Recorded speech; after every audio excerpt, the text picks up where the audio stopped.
Donc, bonsoir à toutes et à tous et bienvenue pour cette conférence de clôture du congrès de l'IDEA, un très beau congrès qui, comme vous le savez, a lieu tous les 2 ans de l'Institut des Amériques et qui arrive maintenant à sa fin. À la suite de cette conférence, il y aura la cérémonie de clôture. Il restera encore les promenades urbaines demain.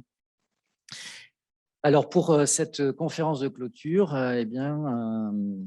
inépuisable Covid qui nous a fait parler, qui s'est immiscé jusque dans nos programmes de recherche et jusque dans le programme donc, de ce congrès.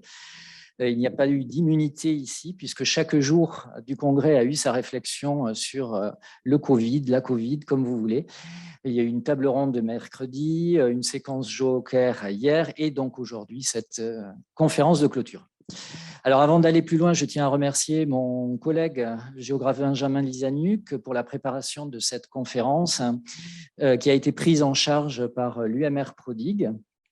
Je tiens également à remercier l'équipe administrative de l'Institut des Amériques pour l'organisation du congrès et en ce qui concerne cette conférence, le suivi logistique de la conférence, Louis Augendre et Guillermo Vargas qui est aux commandes des aspects communication. Alors, pour ce qui me concerne, donc je me présente Alexis Sierra, j'ai été sollicité pour animer la conférence, non pas que je sois un spécialiste de la santé publique, mais géographe, enseignant-chercheur en accueil à l'IRD, de l'UMR Prodigue également. Mes recherches portent sur les risques et les crises, leur gestion, et comme beaucoup de chercheurs, j'ai saisi la pandémie actuelle pour étudier la gestion de crise, sa gouvernance, les savoirs mobilisés pour gérer une crise. Alors, la pandémie, en effet, a été l'occasion de développer notamment des études comparatistes, on en parlait hier à la séquence Joker, car nous avons là un phénomène qui est tout à fait directement et concrètement vécu sur les différentes parties de la planète, certes de manière très inégale, mais avec des malades, des réactions, parfois les mêmes recettes et les mêmes conséquences, non seulement du virus et de la maladie, mais aussi des mesures qui ont été adoptées pour lutter contre cette pandémie. Donc, ce fut une occasion pour beaucoup de faire des analyses qui dépassent ou mettent en relation ce qu'on appelle les études aréales, et donc ce qui nous intéresse ici à l'Institut des Amériques, dont l'un des rôles est aussi de jeter des ponts avec les autres aires géographiques, pour permettre ce comparatisme qui montre ici toute sa pertinence quand il s'agit d'aborder des questions notamment de développement, ce qui est le cas notamment quand on travaille sur l'Amérique et l'Amérique latine et l'Afrique. Alors précisément, ce sont ces deux grandes régions mondiales qui vont nous intéresser maintenant. L'Amérique latine et l'Afrique, avec un encadrement finalement sanitaire public parfois défaillant, une vulnérabilité de la population, des populations qui sont par ailleurs affectées par des maladies endémiques, parfois par d'autres épidémies, un système de santé, je l'évoquais, qui a été ou qui peut être rapidement saturé, un accès aux soins qui est très inégalitaire dans les deux cas. Donc, globalement, nous avons affaire à des Suds et pourtant, nous verrons qu'il y a des différences et nous allons voir justement avec nos deux spécialistes aujourd'hui quelles sont éventuellement ces différences dans le développement de la maladie, mais aussi dans sa gestion. Puisqu'on est dans l'Institut des Amériques, je rappellerai quand même quelques éléments de repère. L'Amérique latine a été particulièrement touchée et en regardant un tout petit peu les statistiques, au début du mois de septembre, sur les 10 pays comptant le plus de décès recensés dans le monde, il y en a 7 qui sont latino-américains, dans l'ordre le Brésil, le Mexique, le Pérou, la Colombie, l'Argentine. Je ne les cite pas tous, mais l'Amérique latine illustre ici effectivement peut-être une grande vulnérabilité, une grande diffusion de cette maladie, et c'est peut-être moins le cas pour l'Afrique. Et là, nous allons justement avoir peut-être des interrogations à ce sujet. Alors, donc, pour parler du Covid-19 en Afrique et en Amérique latine, pour faire ce regard croisé entre donc, ces deux régions. Nous avons deux grands spécialistes, donc chacun de leur aire géographique. Donc, Carlos Alvarez, qui est professeur de médecine à l'Université nationale de Colombie, qui est conseiller du gouvernement colombien sur la gestion du Covid-19 et responsable des essais cliniques à l'Organisation mondiale de la santé. Donc, je souhaite bienvenue. Et Emmanuel Bonnet, qui est directeur de recherche à l'IRD, qui est géographe de la santé, et qui est notamment auteur d'un blog d'un site que vous pouvez consulter facilement, covid19afrique.com, où vous pourrez trouver d'ailleurs des données sur l'ensemble de l'Afrique de l'Ouest et occidentale et du Nord compris d'ailleurs. Alors, les deux interventions vont être particulièrement orientées dans un sens, vers l'épidémiologie, on va dire, vers une discussion sur les données de santé en lien avec l'évolution de l'épidémie. Et après chacune des présentations, il y aura une série de questions qui ouvriront peut-être davantage vers la santé publique, les questions de santé publique. Et puis, bien sûr, nous attendons avec impatience vos questions en cette fin de semaine. Encore vous solliciter un peu pour nourrir cet échange. Donc, sans plus attendre, je vais passer la parole à Carlos Alvarez, voilà, Institut des Amériques oblige, c'est le latino-américaniste qui parlera en premier. Bonsoir, c'est le professeur Emmanuel Bonnet à l'SCCR et spécialement je remercie à tous les organisateurs de ce colloque, spécialement l'Institut des Amériques qui m'a invité pour faire la présentation. Et j'ai le plaisir de vous présenter la partie de l'Amérique latine, le passé, le présent et le futur de l'épidémie de COVID-19 dans les prochaines 20 minutes. Je vais montrer la situation particulière en Amérique latine. Au début, dans ces diapos, vous pouvez regarder les différentes vagues épidémiques sur chacun des continents et la situation en Amérique et surtout en jaune. S'il est vrai que l'Amérique du Nord inclut ici la situation en Amérique latine était similaire à la vue que j'ai présentée. Dans ces autres, il est souligné que les pics les plus élevés se produisent dans les mois de décembre et février, probablement cause pour les périodes hivernales dans les pays du Nord, la fatigue des mesures gouvernementales et les changements de comportement au fait de Noël et de Nouvel An. Maintenant, permettez-moi de revenir un peu sur les mesures établies. Rappelons que les différentes mesures dites non pharmacologiques ont été proposées pour contrôler une éventuelle épidémie de virus grippaux et qu'heureusement, elles ont montré qu'elles fonctionnent aussi pour les SARS-CoV-2. En principe, l'objectif de cette mesure n'est pas d'empêcher l'apparition d'un pic, mais qu'il soit plus bas en hauteur et susceptible de perdurer dans le temps. Et pourquoi faire? Jusqu'à pour éviter que les services de santé ne s'effondrent lorsque tous les malades arrivent à l'heure, mais aussi pour gagner du temps dans la préparation des services de santé et de la société. Malheureusement, pas tous les pays ont fait la préparation de la même manière. Et à ce stade, il faut dire que, étant donné la progression de l'épidémie qui a commencé en Asie, puis s'est entendue à l'Europe, l'Amérique latine a eu la chance de disposer d'un laps de temps court mais précieux pour tirer les leçons de certaines mesures adoptées dans d'autres pays. Certains d'entre eux sont affichés sur ces diapos et toutes les mesures des campagnes publiques, des restrictions, des confinements, de fermer des écoles, etc. Mais cette diapo était également, j'ai trouvé l'index créé pour l'Université de Oxford qui résumait également toutes les mesures. Et il faut dire que certains d'entre eux, dans certains pays, de mon point de vue, ont été démarrés prématurément plus à cause de la perte du moment qu'à cause de la situation épidémique elle-même. Et en plus, dans certains pays, ils n'ont pas été utilisés efficacement dans la préparation d'épidémies. Comme probablement la plupart des mesures recherchées pour éviter les contacts physiques, il est possible que la mobilité a été le meilleur moyen d'observer l'impact et le respect des mesures mises en place pour chaque pays.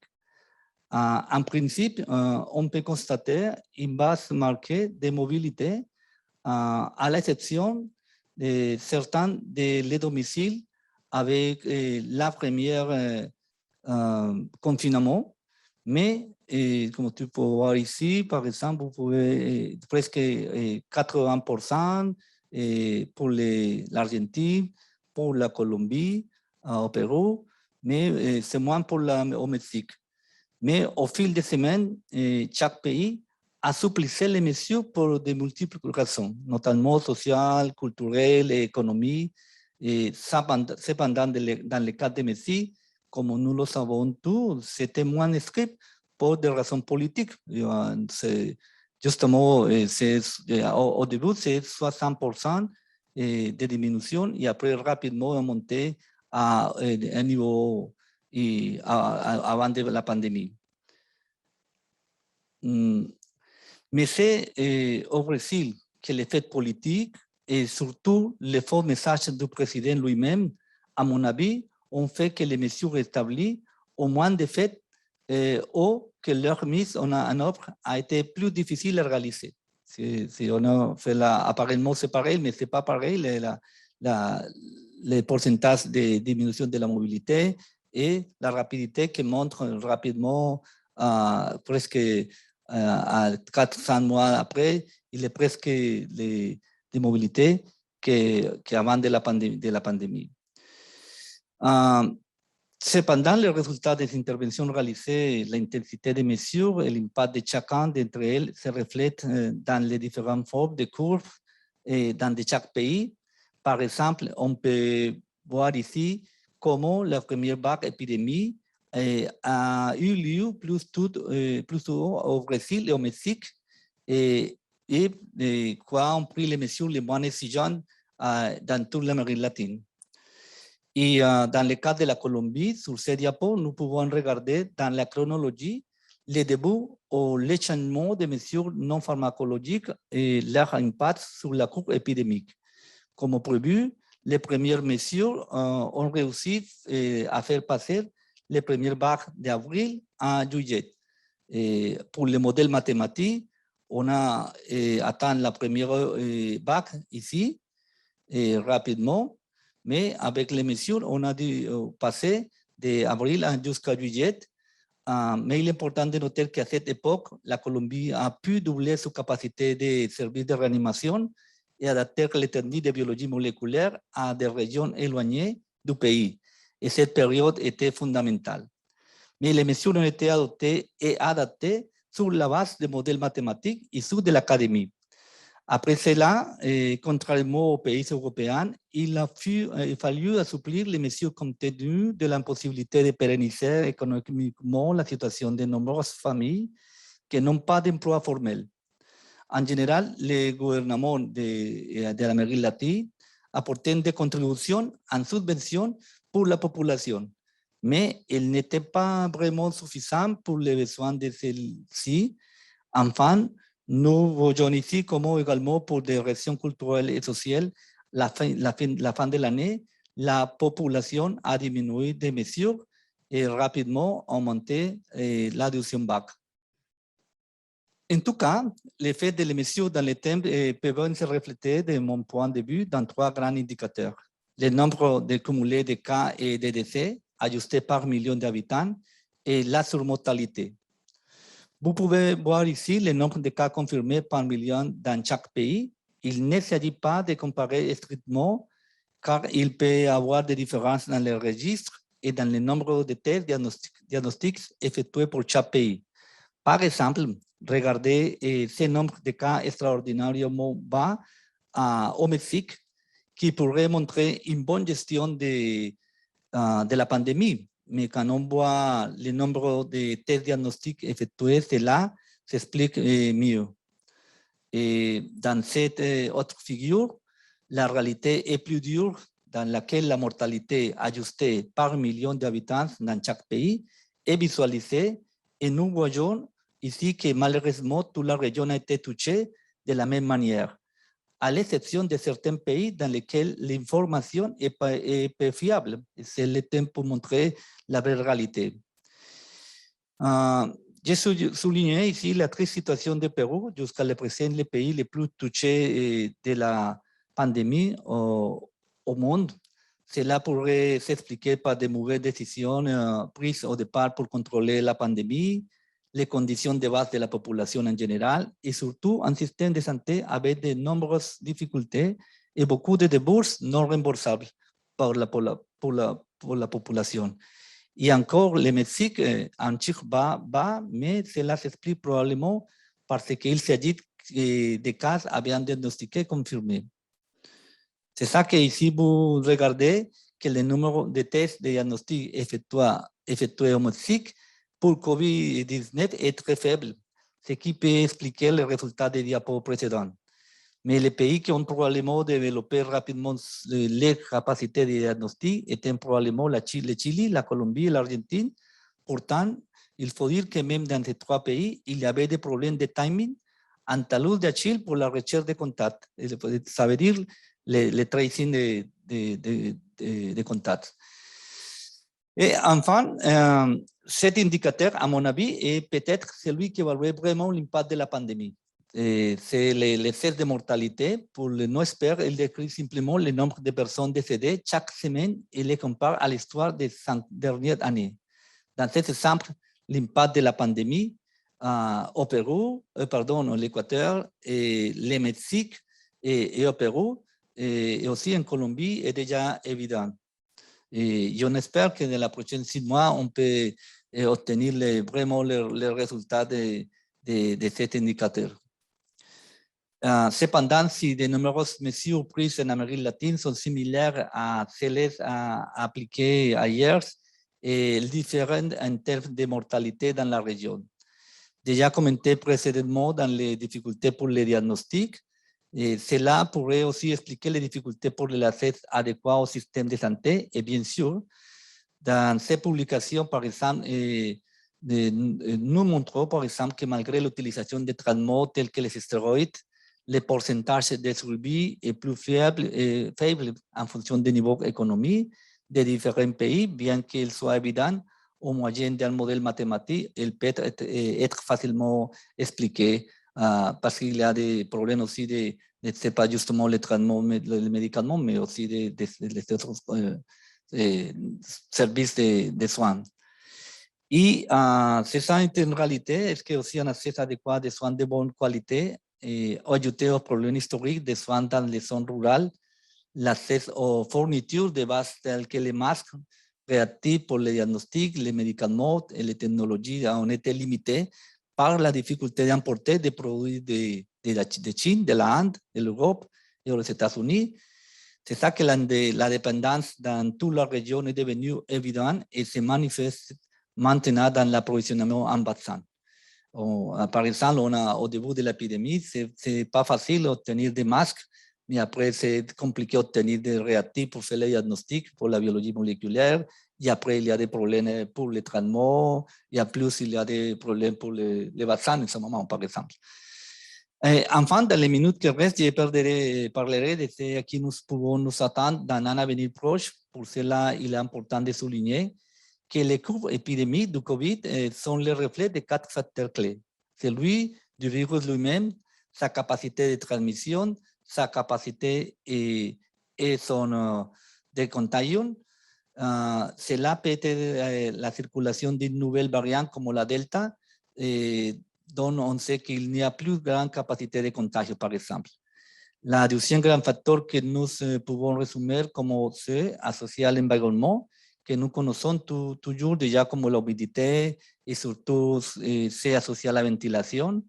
Le troisième facteur, c'est l'immunité de la population, c'est-à-dire soit parce qu'elle a été infectée et guérie, soit parce qu'elle a été vaccinée, tant que les conditions actuelles sont maintenant dans lesquelles la réinfection est rare et les nouvelles variétés ont peut affecter l'efficacité des vaccins et enfin le respect des mesures sanitaires pour éviter la transmission dans la population.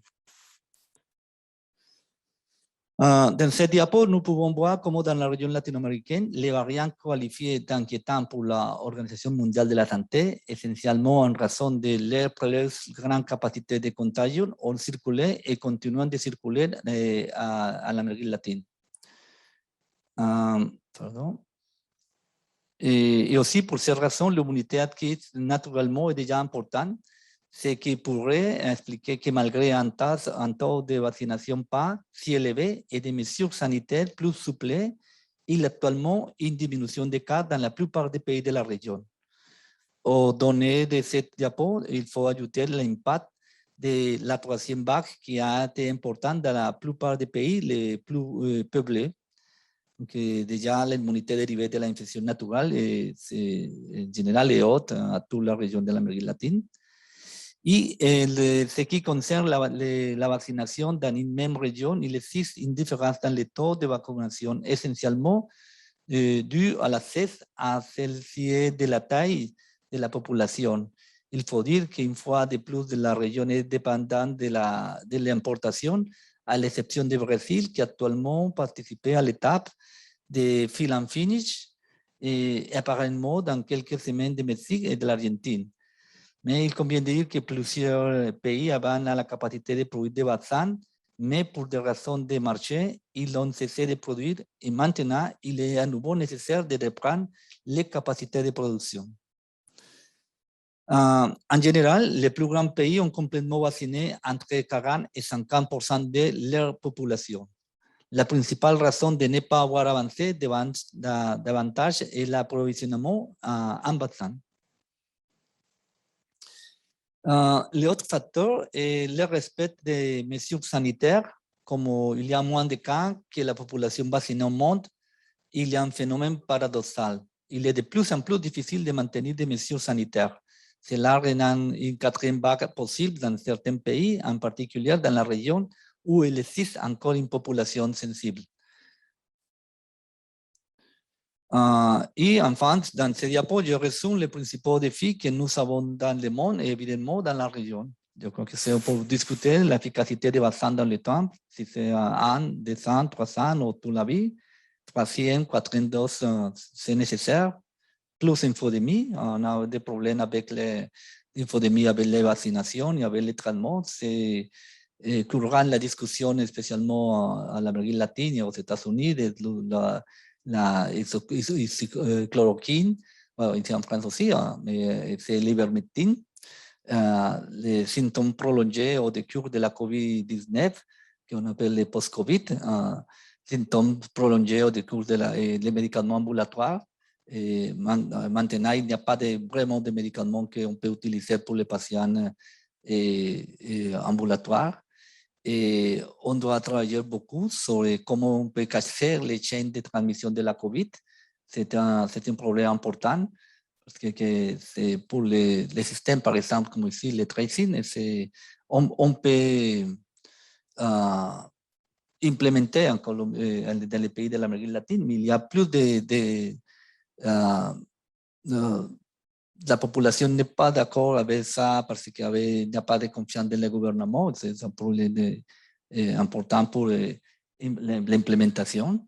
Et besoin d'un appui important de la part des sciences sociales, que je crois qu'il a besoin de mettre en place pour les décisions politiques dans les pays de l'Amérique latine. Merci beaucoup pour votre attention. Gracias. Merci beaucoup, professeur Alba. Et une transition qui a été trouvée avec une perche tendue vers les sciences sociales et un peu vers la géographie, mais on voit déjà que votre intervention soulève plusieurs questions. Déjà, l'interrogation sur les temporalités, puisque on voit bien, et le titre de la conférence fait allusion, il y a un processus qui est en cours, donc la difficulté aussi de le saisir, mais il y a déjà une histoire, il y a un présent qui est sous tension avec ces défis, donc c'est-à-dire toujours cette idée d'anticiper et d'interroger le futur. Et notamment, vous nous avez montré toute la question des données, le problème des sources, le choix des indicateurs et les options de santé publique qui sont liées. Donc, pour prolonger le propos, la parole est à Emmanuel Bonnet. Merci. Merci. Donc, je me sens tout seul en représentant de l'Afrique, mais c'est pour ça qu'on m'a invité. Je pense que c'était intéressant de laisser parler Carlos en premier pour justement comparer et justement essayer peut-être d'interpréter un peu mieux le continent africain qui paraissait toujours très clair sur les cartes mondiales que tu as présentées. Et je pense qu'il y a un certain nombre d'éléments. Alors, avant de commencer mon propos, je voulais déjà commencer par l'introduction sur la réputation qu'a eu l'Afrique pendant cette pandémie, puisque nos nombreux journaux, y compris Le Monde en France, ont très souvent et très régulièrement titré « Attention, la catastrophe annoncée en Afrique » pendant cette pandémie, au tout début de la pandémie. Et pourtant, il ne s'est pas passé grand-chose en Afrique de l'Ouest. Il y a eu évidemment des confinements, enfin des quarantaines, je vais y revenir, mais finalement, on s'est dit, tiens, il ne se passe pas grand-chose sur ce continent. Et il s'avère qu'on y était, en tout cas pour un certain nombre d'entre nous. Et on a essayé de comprendre ce qui s'y passait, et notamment ce qui s'y passait, c'est que certes, le virus circulait, mais la mortalité était très faible. Et donc, on a eu plusieurs hypothèses là-dessus, que sont notamment la population est extrêmement jeune, et donc c'est ce qui peut expliquer la faible mortalité. Vous allez voir que je ne réfute pas ce propos-là. Il faut peut-être le relativiser un petit peu, notamment sur la qualité des données, sur le comptage en fait des morts et de la mortalité en général. Donc voilà, je voulais commencer par cette situation-là, et puis aussi 2 mots sur la situation sanitaire de ce continent. Alors je vais surtout parler de l'Afrique de l'Ouest parce que c'est cette région-là du continent que je connais le mieux. Je vais faire quelques références à l'Afrique du Nord, mais Alexis, tu pourras compléter, ou l'Afrique du Sud, mais je vais vraiment cibler sur une dizaine de pays d'Afrique de l'Ouest que je connais mieux, qui ont été particulièrement étudiés avec un réseau intéressant de chercheurs sur place. Mais là, ce qui est le trait commun de cette zone-là, c'est au niveau de la situation sanitaire, c'est que la plupart de ces pays ont un faible système de santé. Le coût des soins est payant pour toutes les populations et extrêmement cher, donc inaccessible pour les populations les plus démunies. Or, on est en face de pratiquement les 10 pays les plus pauvres du monde, donc une majorité de population démunie qui, en fait, n'a pas recours aux soins. Donc ça, c'est vraiment important de le poser au départ parce qu'en fait, ça va expliquer toute la suite, notamment l'accès aux données et la production de données, puisque si les personnes ne passent pas par le système de soins, en fait, elles ne sont tout simplement pas comptabilisées. Ensuite, au niveau de la question du Covid, évidemment, la question des respirateurs, puisque c'était quelque chose d'assez important au début de la pandémie, c'est cette dizaine de pays où, par exemple, le Burkina Faso, où j'étais à ce moment-là, avait en tout et pour tout 7 respirateurs dans l'ensemble du pays. Donc, vous comprenez bien que de toute façon, ce pays ne pouvait pas faire face à une hospitalisation importante de population. Depuis, on a 50 respirateurs dans le pays, donc c'est le seul gain vraiment que l'on peut obtenir. Et puis par ailleurs, il n'y avait pas de système de surveillance générale, à l'exception d'une surveillance de la grippe qui était en fait assez contestable en dehors des milieux urbains. Voilà, une fois posé, voilà comment s'est passée la situation africaine et qui peut déjà expliquer un certain nombre de couleurs très très pâles des cartes que tu as montrées tout à l'heure, parce qu'en fait, les données sont soit absentes, soit de mauvaise qualité.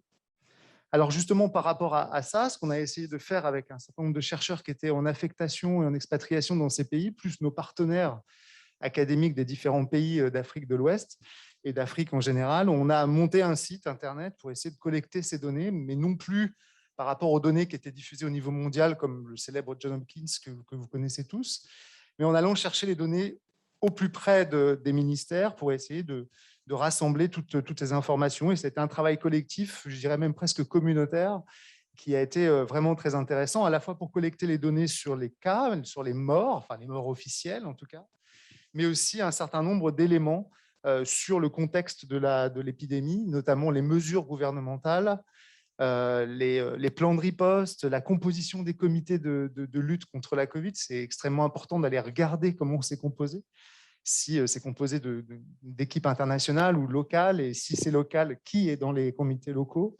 Bon, je ne suis pas sûr qu'on ait l'occasion d'en parler ici en détail, mais aussi des informations aujourd'hui sur la vaccination, et puis un certain nombre de notes de blog auxquelles, Alexis, tu as contribué, je te remercie encore, pour essayer d'expliquer la situation à ce moment-là dans les pays. Ce n'est absolument pas des textes scientifiques, mais c'est vraiment important d'expliquer ce qui s'y passe. Et tout ça a permis de faire des analyses fines et croisées qui ont été validées depuis le terrain. Et c'est important de travailler comme ça, parce que sinon, on se fait berner par ces chiffres et par la situation réelle sur le continent. Alors, je me suis appliqué à l'exercice de regarder au passé, au présent et au futur. Donc, je représenterai tout à l'heure cette diapo-là, mais donc on a ici trois premiers pays, le Tchad, le Niger et le Burkina, que j'ai séparés parce que vous le voyez, il y a finalement très peu de cas.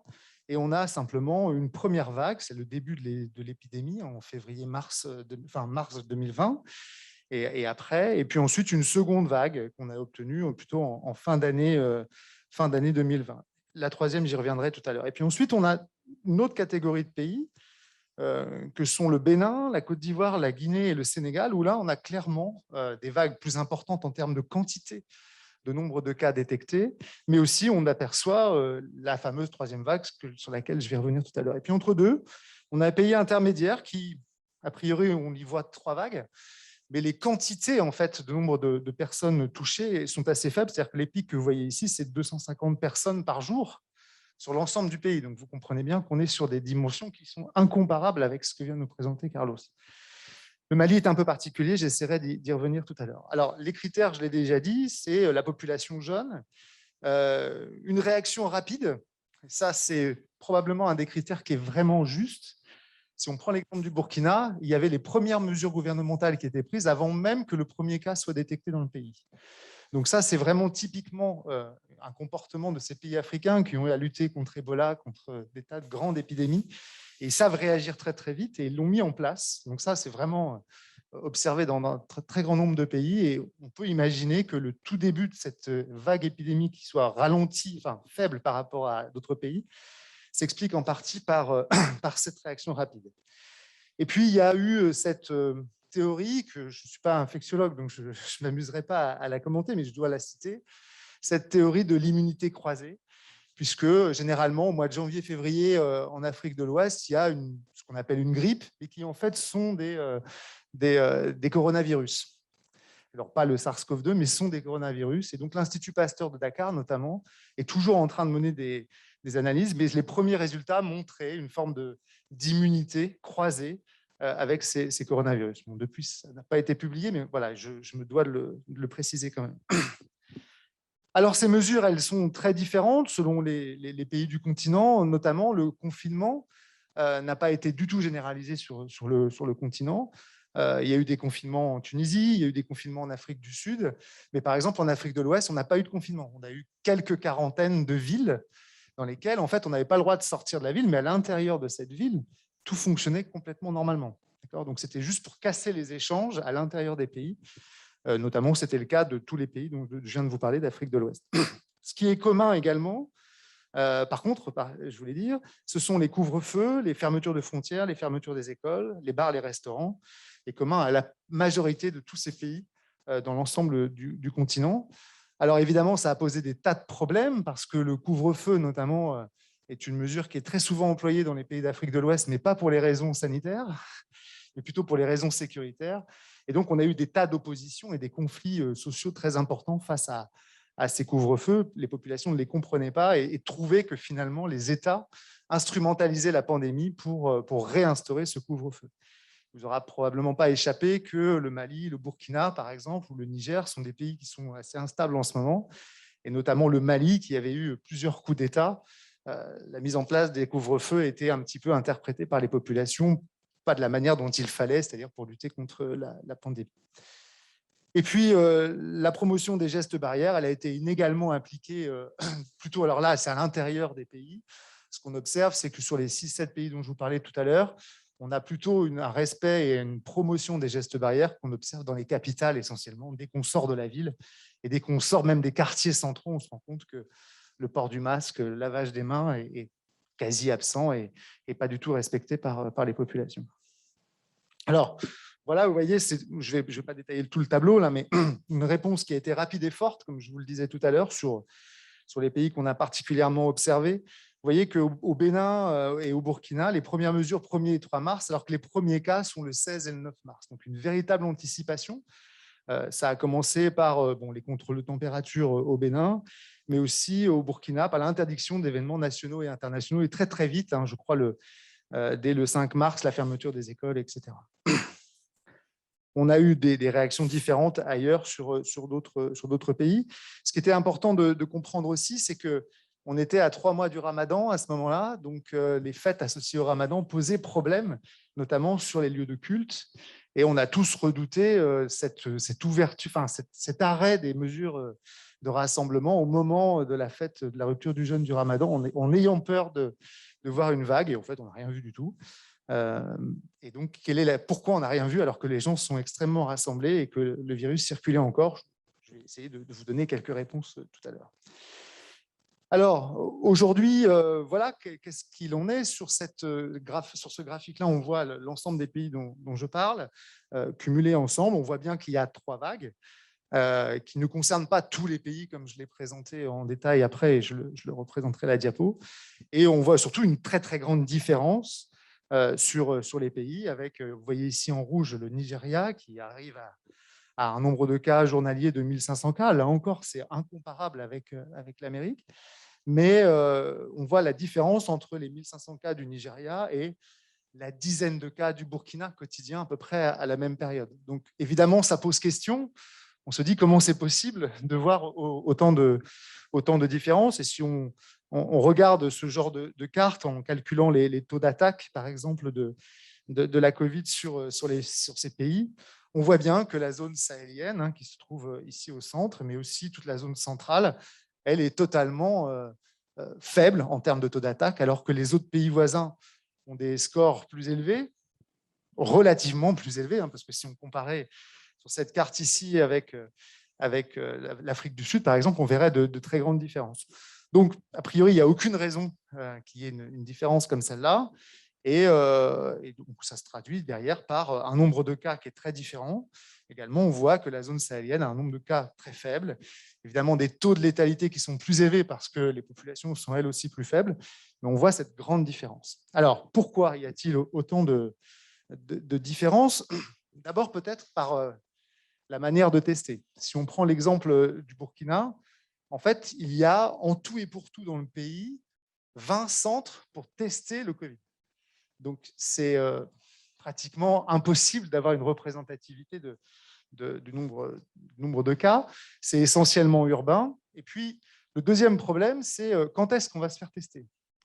Dès que l'on a des symptômes proches, qui représentent la Covid, la plupart du temps, les gens ont un palud. Alors, ce ne sont pas du tout les symptômes du paludisme, mais ils ne se sentent pas bien, ils ont un peu de fièvre, ils disent « j'ai un palud, donc je ne vais pas me faire tester ». On a fait des enquêtes pour essayer de comprendre pourquoi ils disaient qu'ils avaient le palud alors qu'ils toussaient et que ça n'avait aucun sens et qu'il y avait la pandémie. Et en fait, les gens nous disaient « mais en fait, on ne veut pas être testé parce qu'on a peur que sur les écouvillons que l'on utilise, on nous injecte le virus ». Donc, tout ça a freiné en plus les populations à y aller.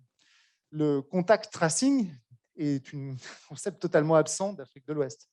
C'est-à-dire que si vous avez le Covid, on vous demande de recenser le nombre de personnes que vous avez contactées. Sur 10 personnes, s'il y en a une qui va se faire tester en cas contact, c'est le grand maximum. Et la plupart du temps, cette personne qui va se faire tester est probablement un étranger et clairement pas un local. Donc, il y a vraiment une sous-représentativité à cause de ces tests. Ça, c'est le premier élément et c'est valable dans la plupart de ces pays-là. On a des différences entre la zone sahélienne et la zone plus littorale, parce que là, on a un petit peu plus de dynamisme, plus de centres de tests, et donc ça explique cette statistique qui est un petit peu plus élevée. Ensuite, la question de la mortalité. En fait, on s'est intéressé à ce sujet-là. Si on prend un pays comme le Burkina, c'est 170 morts depuis le début de l'épidémie. Donc, on est loin de calculer des excès de surmortalité comme tu le présentais tout à l'heure, parce qu'on ne peut pas le faire, tout simplement. Alors, il y a eu moins de morts, je pense, en Afrique qu'ailleurs, mais il y en a eu bien plus que 170 au Burkina ou 500 au Sénégal, etc. Alors, pourquoi on n'a pas cette donnée-là? Tout simplement parce qu'on ne sait pas compter les morts, tout simplement. Parce que le seul moyen de compter les morts en Afrique de l'Ouest, c'est les statistiques de l'hôpital. Si vous décédez à l'hôpital, vous rentrez dans les statistiques de la mortalité. Si vous décédez dans un dispensaire, la probabilité qu'on vous compte, elle est à peu près de 50%, parce que la plupart du temps, les familles viennent récupérer les corps pour faire les inhumations traditionnelles. Donc ces gens-là échappent totalement à la comptabilité, et donc on ne compte pas le nombre de morts, tout simplement. Alors on a voulu essayer de confirmer ça, essayer de trouver une solution. Et on est allé voir les fossoyeurs, tout simplement, de Ouagadougou, sur les 4-5 grands cimetières qui existent là-bas. Et on a posé la question aux fossoyeurs en leur disant est-ce que vous avez des registres? Évidemment, ils n'en ont pas, parce que la plupart du temps, c'est des populations assez exclues, assez marginales, qui ne savent pas écrire. Mais par contre, en discutant avec eux, ils nous expliquaient très bien qu'ils faisaient 10 fois plus de trous pour enterrer les personnes qu'à l'habitude. D'accord ? On leur a demandé combien ils en faisaient d'habitude. Ils disaient d'habitude, on en fait 40 par jour. Donc, vous voyez que déjà, la proportion est extrêmement importante, mais évidemment, on n'a aucune possibilité de calculer ça. Toujours est-il que les chiffres officiels qui sont affichés sont 170 morts pour le Burkina, mais voilà, c'est vraiment à relativiser. Alors aujourd'hui, on en est où? Donc, fin de la 3e vague en Afrique, c'est vraiment le variant Delta qui est apparu. Je vais juste revenir là-dessus, avec l'exemple du Bénin, je ne le retrouve plus, c'est celui qui est là-haut. Voilà, ici. En fait, l'échelle n'est pas bonne ici. Le Bénin, en fait, a eu un pic vraiment très important lors de la 3e vague avec l'arrivée du variant Delta et a atteint certains jours avec 750 cas, qui est complètement hallucinant pour un pays comme le Bénin. Et c'est vraiment dans ces pays-là, je ne sais pas si je peux bouger ça. Voilà, on voit très bien Côte d'Ivoire, Guinée, Sénégal, une vague vraiment plus importante que le reste. Et c'est clairement le variant Delta qui a créé ça. Donc, du coup, si on regarde le variant Delta, qu'on connaît plus contagieux, et qui est clairement marqué dans les pays, mais ne l'est pas, par exemple, au Tchad, au Niger et au Burkina, il n'y a aucune raison logique pour que le variant Delta ne soit pas là-bas. C'est simplement que, si on prend l'exemple du Mali, du Burkina, tout l'argent de la riposte, du Covid, donc l'argent de l'aide internationale de la riposte, a été épuisé en mars 2021. Et donc, qui dit argent épuisé en mars 2021, dit tous les agents de santé qui travaillaient au testing ont décidé d'arrêter de travailler parce qu'ils n'avaient plus d'argent, plus de salaire, ce qui peut se comprendre.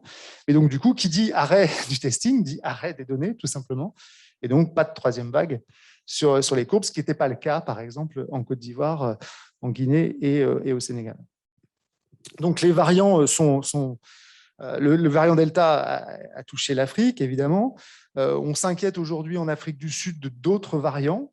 Et c'est probablement aussi un des enjeux du continent, c'est que très probablement, je vais revenir après, la vaccination est très faible. On n'y croit pas. On pense que ce virus ne concerne pas les Africains.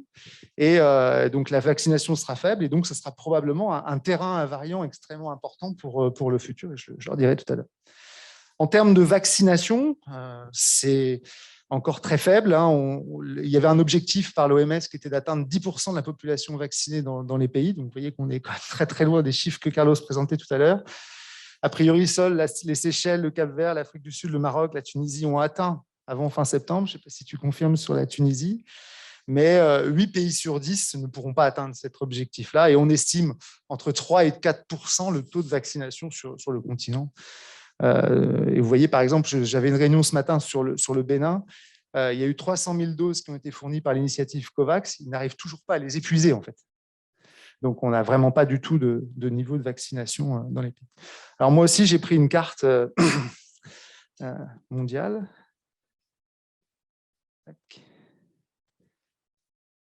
Donc, ouais, j'ai fini, j'ai encore 2 minutes.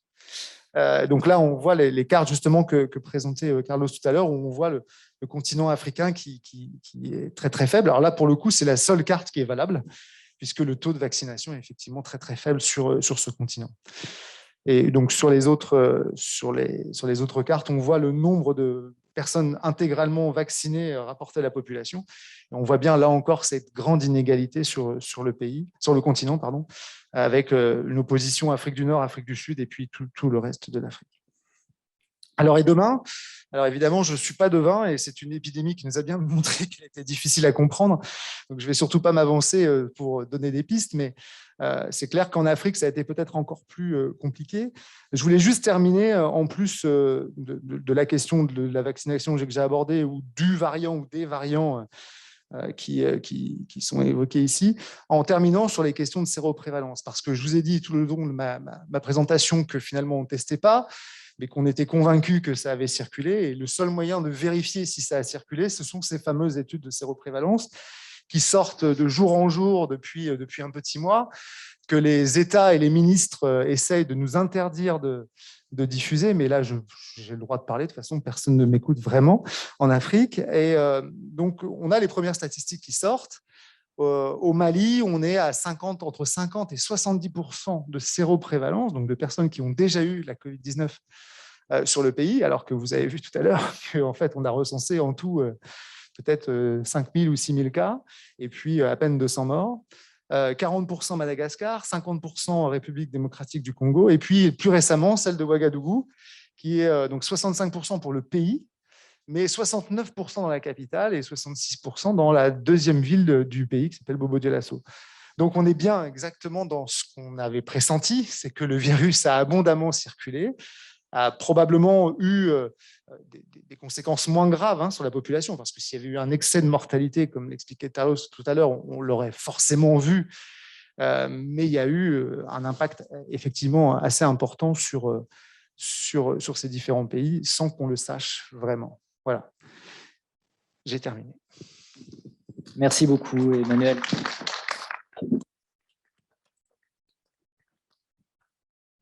Alors, on va relancer avec quelques questions. Je rappelle que ceux qui sont en ligne derrière, oui, et donc il faut laisser l'ordinateur ouvert, peuvent poser des questions par écrit dans la conversation pour ceux qui sont sur Zoom. Et puis, bien sûr, dans la salle, on vous donnera le micro. Je vais juste relancer dans un premier temps, et puis ensuite, je donnerai la parole aux auditeurs.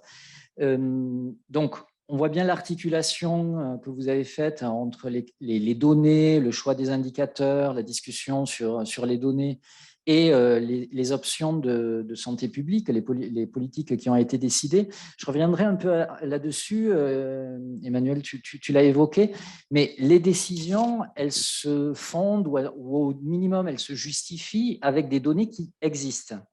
Et qui sont celles qui sont publiées. Alors après, on peut reprocher plein de choses, mais elles le sont à partir de là. Pourtant, on voit dans les différents pays, que ce soit en Amérique latine ou en Afrique, qu'on a des gouvernements qui prennent des décisions très rapides en disant, voilà, on a une épidémie, et d'autres disent, bon, finalement, il y a peu de cas, on ne va pas encore prendre des mesures ou on les retarde.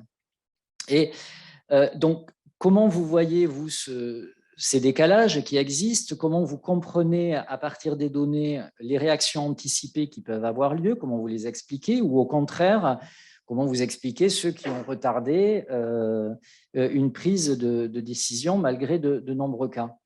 Et puisque était évoquée la question du Burkina, en disant qu'on a une réaction qui est très rapide et qui pourrait peut-être expliquer une baisse des niveaux, mais en Amérique latine, on a des réactions qui sont très, très rapides aussi, avec très peu de cas. On a eu enfin, si je prends le cas du Pérou, on a une décision qui est assez forte de confinement, appliquée ou pas, il faut voir, mais avec finalement un peu de cas effectifs au moment où il y a la décision qui est prise de fermer les écoles ou juste après de déclarer l'urgence sanitaire.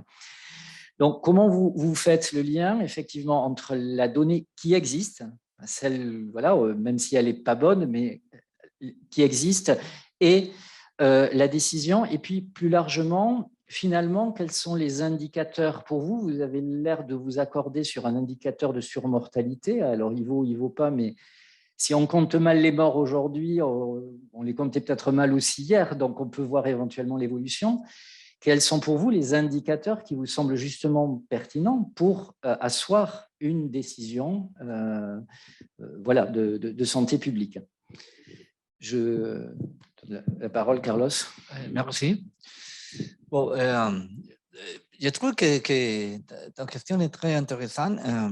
Et je crois qu'il y a une chose importante pour mettre dans la discussion, c'est le rôle de los réseaux sociaux et les moyens de communication.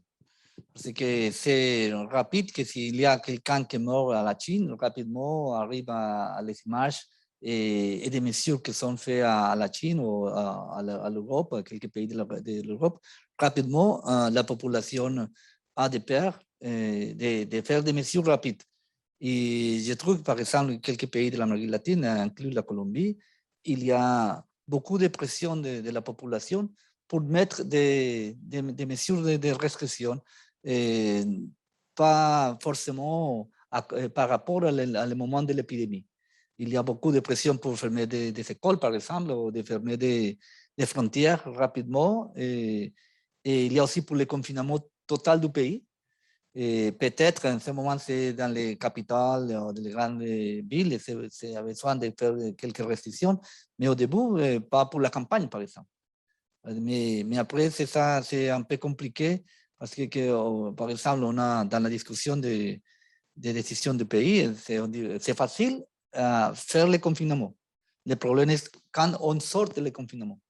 ¿Cómo es que, en quel moment est-ce que si la pire décision, c'est commencer rapide le confinement, mais après diminuer le confinement dans le moment précis qui arrive vraiment l'épidémie. C'est ça que c'est... Oui, c'est aussi la donnée qu'on utilise pour arrêter une mesure exceptionnelle. Mais c'est ça que l'impact des moyens de communication et les réseaux sociaux, c'est important. Par exemple, pour nous, les hôpitaux aussi, il y a des messages, par exemple, l'Italie ou l'Espagne, qui envoyaient des messages pour dire, bon, c'est terrible, vraiment, c'est terrible. Mais il y a aussi des traitements, des recommandations. Il y a des traitements, des recommandations bonnes, mais il y a aussi des recommandations mauvaises qui arrivent rapidement et tout le monde essaye pour faire des choses. C'est un peu d'anarchie au début de l'épidémie. Mais après, il y a aussi des mesures, non? Par exemple, les mesures de prendre la température pour entrer les endroits, il y a des autres mesures, il y a des désinfectants pour la roue des voitures, il y a des autres choses que fait dans quelques pays, après tout le monde aime bien faire. Mais c'est ça après les données des informations scientifiques changer vraiment quelles mesures vraiment on doit maintenir, quelles mesures on doit éliminer. C'est ça l'importance de les données scientifiques et changer les mesures de santé publique par rapport à le moment de l'épidémie. Et je trouve que à la moitié de l'épidémie, déjà il y a pas mal d'informations scientifiques de bonne qualité pour reprendre des décisions. Mais il y a des pays qui ont maintenu les mesures pour raisons politiques ou raisons religieuses ou pour d'autres raisons sociales. Mais encore, il y a des décisions qui sont prises pour raisons économiques ou sociales ou culturelles. C'est par exemple... Oui, surtout dans les pays concernés. C'est pas possible de subventionner à toute la population. Dans les pays de l'Amérique latine, 50% de la population, par exemple, au Pérou, la Colombie, ou le Mexique, à l'Argentine aussi, et le travail, c'est informel, c'est pas salarié.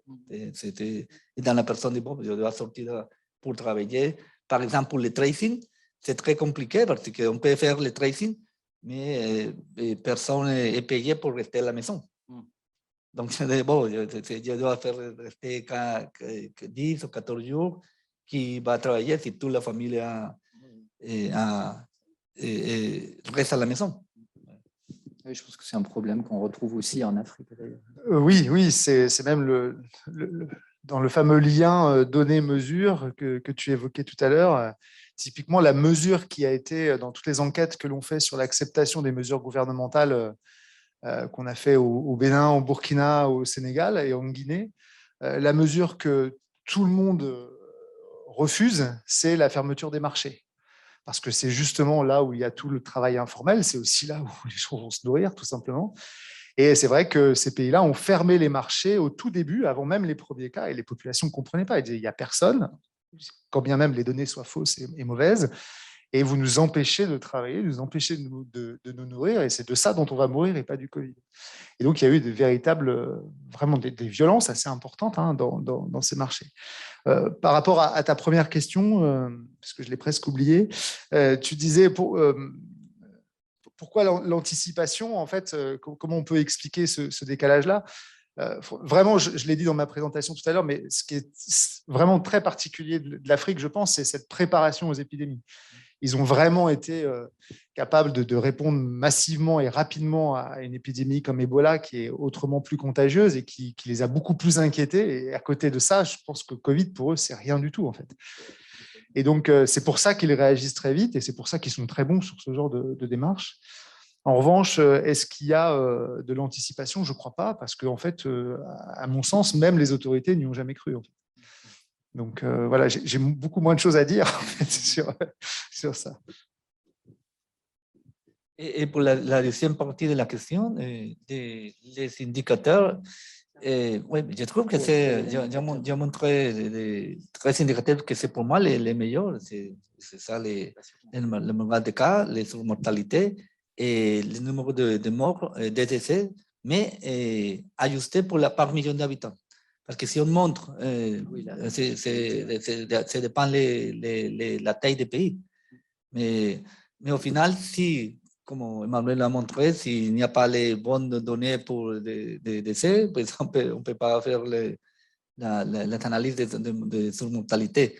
Mais j'ai montré, par exemple, qu'au Mexique, c'est un bon exemple d'un pays de taille grande, plus de 100 millions d'habitants, mais la mortalité est bas, mais c'est parce que le gouvernement a décidé de no travailler beaucoup dans les diagnostics. Justement, les diagnostics dans les hôpitaux, dans les patients qui arrivent dans les hôpitaux, mais pas pour les services ambulatoires initialement.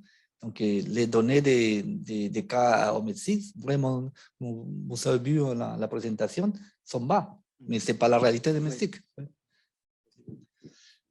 Moi, je n'ai pas de réponse, puisque en fait, les données sont mauvaises, mais du coup, on y réfléchit, on essaie de trouver un moyen d'avoir des indicateurs différents. Donc, on a des suivis d'autres maladies dans les centres de santé, où les données et les statistiques remontent mieux au niveau central, notamment les diarrhées, les maladies infectieuses respiratoires aiguës et des choses comme ça. Et sur ce type de maladie infectieuse respiratoire aiguë, c'est a priori quelqu'un qui fait un Covid et a une maladie respiratoire infectieuse aiguë.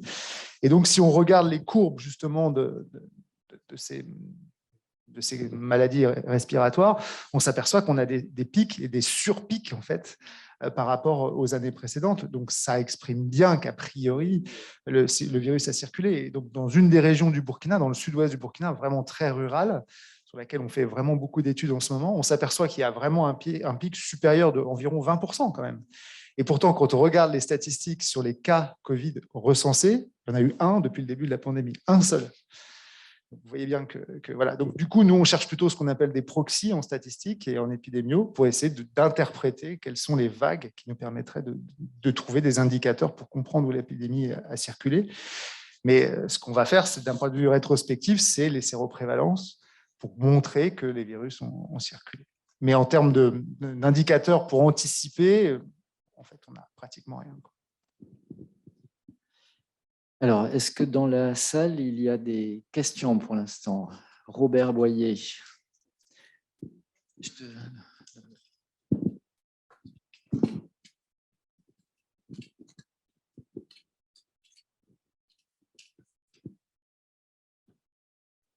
Merci beaucoup pour ces 2 exposés. J'avais 3 questions. La première, moi, ce qui m'a impressionné, c'est que les Africains avaient pris très au sérieux les mesures de prévention, de vaccination, etc. Et finalement, ils ont été plus sages que les Américains qui considéraient que les soins remplaceraient la prévention. Est-ce que vous ne croyez pas qu'il y a un grand élément de changement, c'est anticiper les prochaines pandémies en créant les institutions permettant de les traiter. Et pour moi, l'exemple clé, c'est Taïwan, qui après SARS a constitué un système de surveillance qui lui a donné un rôle tout à fait déterminant en arrayant l'asthme. Deuxième réponse, la deuxième question, c'est le problème de l'incertitude. Parce que personne ne sait quelles seront les prochaines mutations du variant qui vont se transporter d'une région à l'autre. Et on ne sait pas si ça va s'étendre ou si ce sera l'équivalent d'une grippe saisonnière. Donc, ce qui me semble important de rajouter, c'est l'incertitude, même aujourd'hui, de savoir quel sera le destin final. Troisième remarque, c'est un facteur d'accélération des inégalités au sein des pays et entre les pays. Au sein des pays, vous avez vu que dans tous les pays, malheur aux travailleurs précaires, aux travailleurs infirmiers, etc. Et au contraire, ceux qui avaient un travail qui pouvaient être numérisés s'en sont très, très bien sortis. Et à l'échelle internationale, on a vu apparaître que les vaccins étaient polarisés dans des points très particuliers et la recherche médicale très transnationale oubliait complètement les pays du Sud. Et donc, est-ce que vous ne croyez pas que c'est un grand facteur d'accentuation des inégalités du développement, le fait que le cœur des recherches là sont en fait une énorme concentration dans les pays déjà développés. Je ne croyais pas que c'est un accélérateur de divergences et d'inégalités tant au niveau domestique qu'international. Oui, mais le fameux problème prévention-soins sur le Covid en Afrique, en fait, il n'a pas lieu, ce sujet-là, parce qu'en fait, ils considèrent que cette maladie, elle les touche très, très peu. Donc, je parle de l'Afrique de l'Ouest, essentiellement. Donc, en termes d'incertitude, là encore, sur l'Afrique, en fait, c'est valable pour le Covid, mais c'est valable pour des tas d'autres maladies.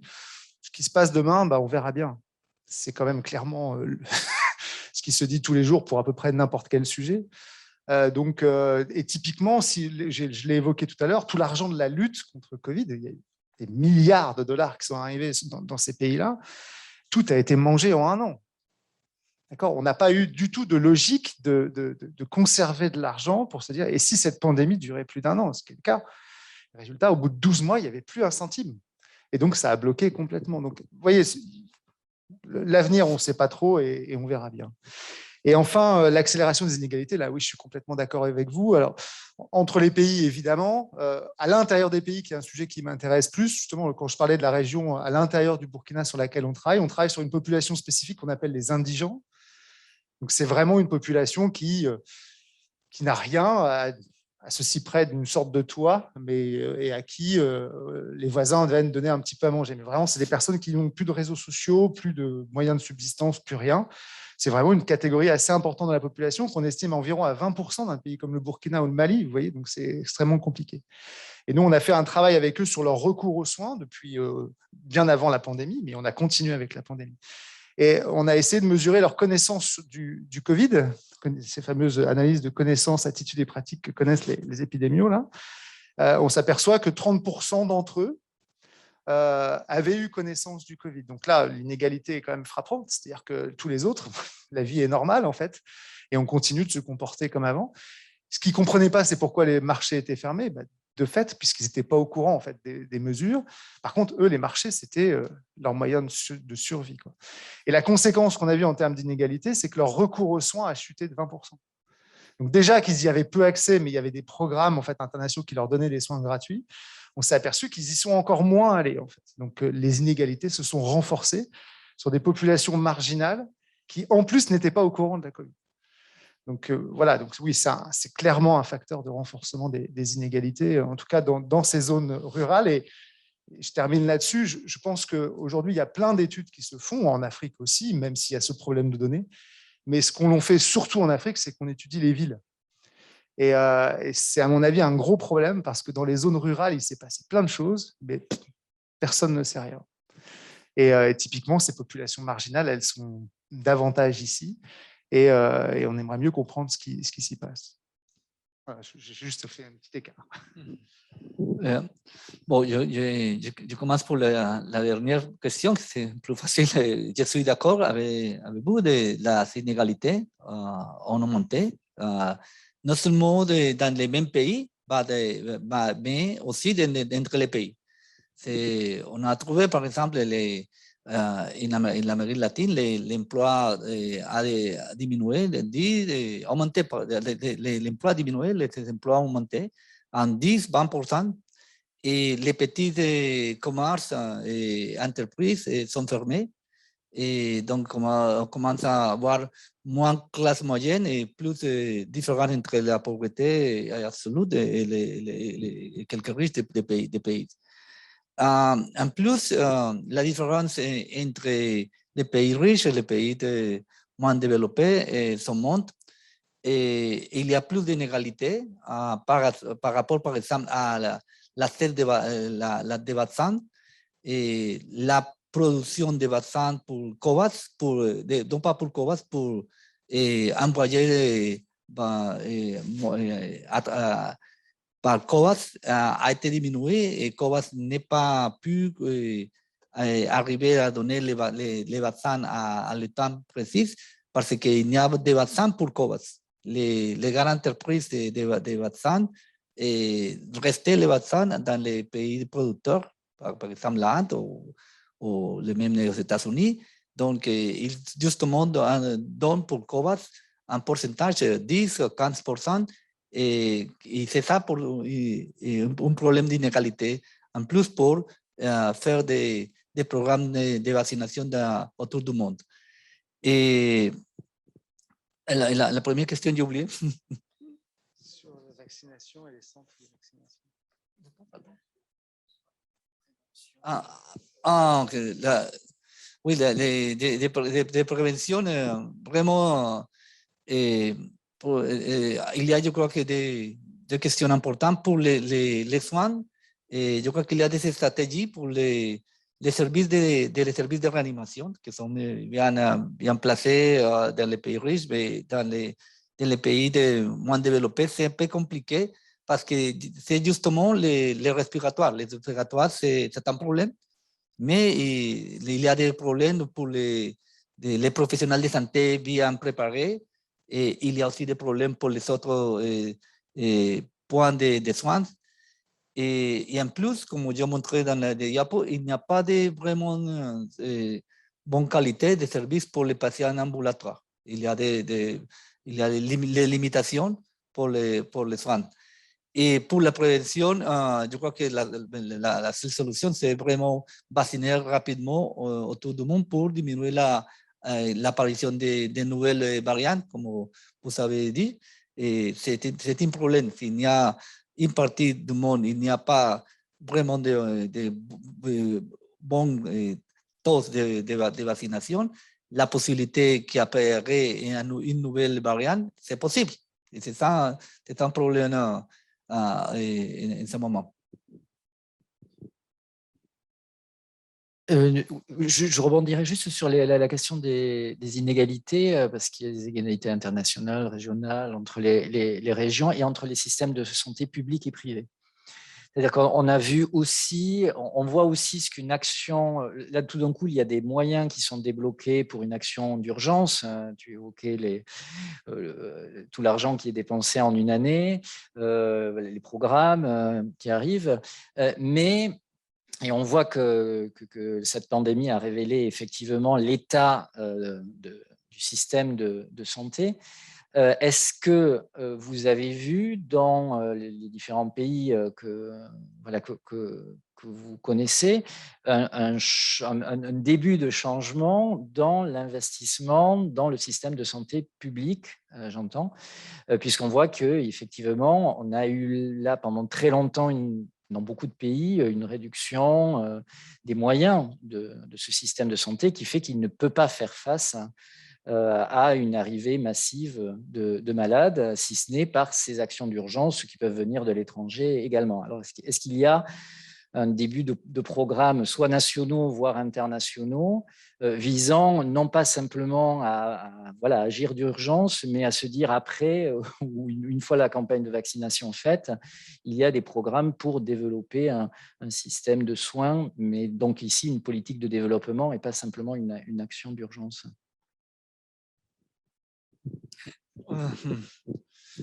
Je crois que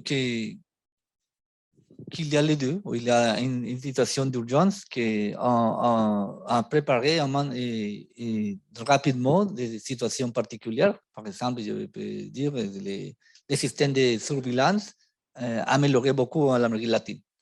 Et parce que, comme vous avez dit, il a décrit les dernières années, il n'y a pas de fonds pour maintenir les systèmes de surveillance. Mais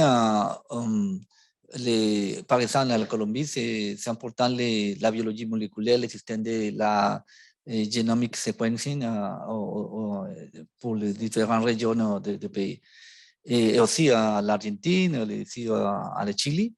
Mais le problème, c'est comment est-ce qu'on doit maintenir les réseaux qu'on a fait pour le COVID, comment est-ce qu'on peut maintenir les systèmes de surveillance entre les mêmes pays et en plus partager dans la région.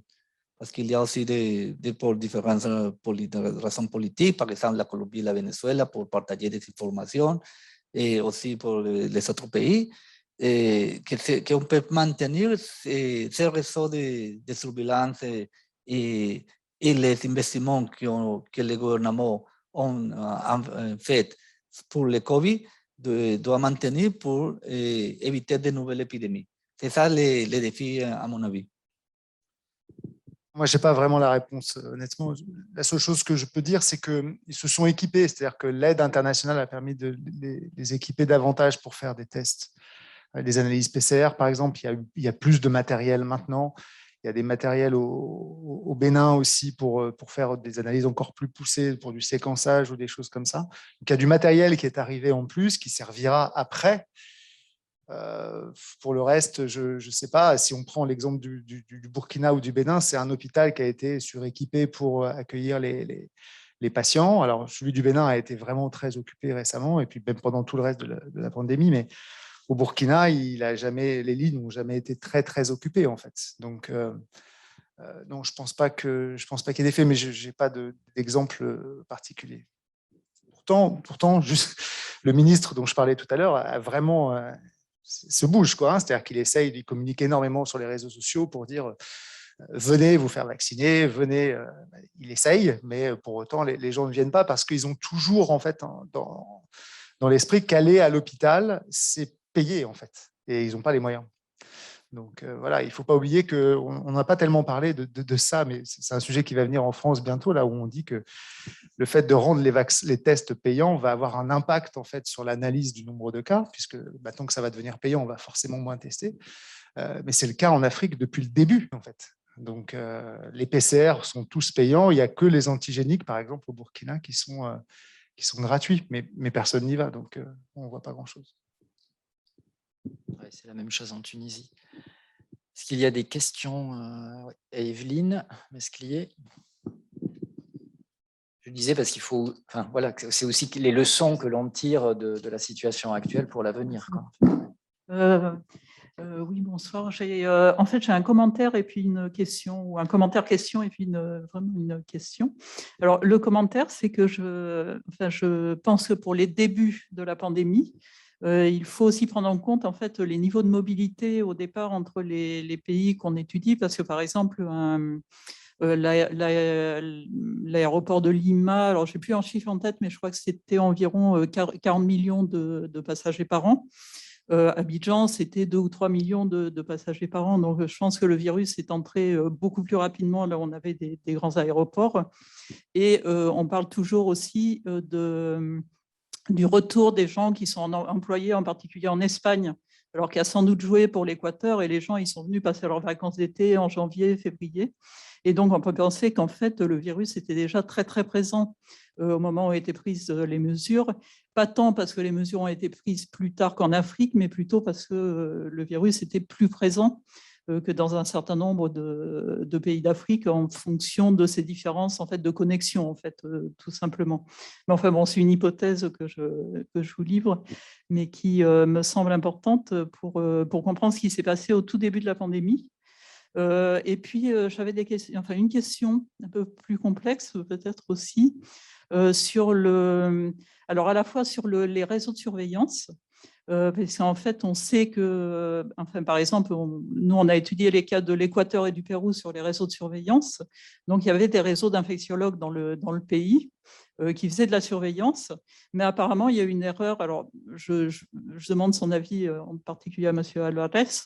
En fait, en même temps, il y avait une forte épidémie de dengue. Et ce qu'on nous a dit à la télé, c'est qu'en fait, au Pérou, on allait avoir la dengue, mais qu'il y avait une forte épidémie, effectivement, à ce moment-là, mais que le coronavirus, c'était les pays européens, en gros.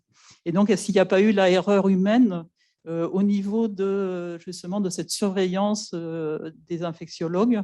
Est-ce qu'il n'y a pas eu voilà, ce genre d'erreur qui accentue les crises, hein, puisqu'on sait que souvent les crises sanitaires, les catastrophes naturelles sont en fait accentuées plutôt par des décisions humaines. Est-ce que là, on n'a pas quelque chose qui s'est passé?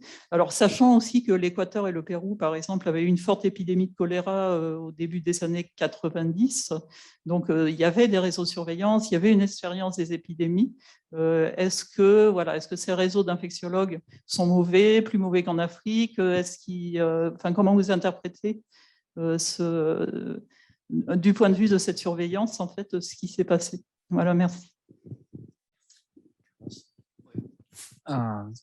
Bon, je suis d'accord avec vous sur la rapidité de l'épidémie, spécialement pour le vol international au Lima et Équateur. C'est vraiment que l'Équateur, c'est spécialement une ville qui s'appelle Guayaquil, qui c'est une ville très touchée par l'épidémie, peut-être la première ville touchée dans l'Amérique latine de manière importante.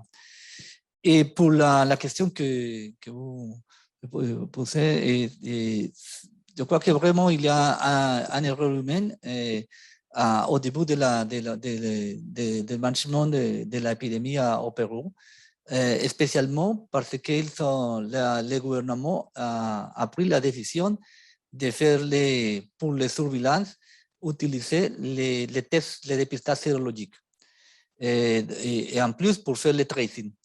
Donc, maintenant, on connaît que les dépistages sérologiques, c'est pas utile dans les premières 3 semaines. Donc, ils sont pour maintenir et pour les contacts et pour chercher les patients, ils utilisent les tests sérologiques. Et pas les antigènes, en ce moment, il n'y a pas d'antigènes, je ne sais pas si pour raison économique ou pour raison technique, n'utilisent pas vraiment la PCR dans les premiers 3 mois et en plus, c'est concentré dans les tests sérologiques et à mon avis, c'est un point important pour que la dissémination des cas au Pérou dans les premiers 3 ou 4 mois. Après, ils sont changés, mais je crois que c'est tard la décision qu'ils ont prise. Et je trouve que les problèmes de Pérou aussi, de la réseau d'épidémie, de l'infectologie et d'épidémie épidémiologique, étaient bien dans les années 90 pour l'épidémie de choléra. Et en plus, mais vraiment, avec les systèmes de santé ont changé, ont commencé à diminuer les investissements pour le réseau de surveillance épidémiologique, et non seulement justement au Pérou, je crois qu'autour de l'Amérique latine, il y a moins d'investissements pour les réseaux épidémiologiques. Manuel, tu veux rajouter quelque chose? Oui, juste pour dire que je suis d'accord qu'effectivement, on ne peut pas comparer Lima à Abidjan, mais voilà, c'est un fait. Mais par contre, ce que tu disais sur les Espagnols qui rentraient en Amérique latine, on a observé des choses un peu similaires au moment des différents confinements en France, en fait. D'accord. Mais dans le même ordre d'idée, en fait, on s'est aperçu que dès qu'il y a eu des confinements en France, par exemple au Mali, on a eu juste après un pic assez important. Et moi, pour avoir voyagé à ce moment-là entre la France et l'Afrique de l'Ouest, on avait beaucoup de Maliens ou de Burkinabés qui disaient « Ah non, moi, j'habite en France, en fait, j'ai la double nationalité. Mais les confinements, je ne supporte pas, donc je rentre au pays parce que chez nous, il n'y a pas de confinement. » Oui, mais c'est juste pour parler de ces mobilités qui peuvent effectivement jouer. Bon, mais merci pour cet échange, sauf s'il y a une ultime question absolument et très brève, parce que je crois que là, nous avons la cérémonie et qu'il y a une grosse inquiétude du côté de l'équipe pour dire on arrête. Parce qu'à je tiens la montre quand même, à 18h30, on a la cérémonie de clôture, donc on va peut-être s'arrêter là.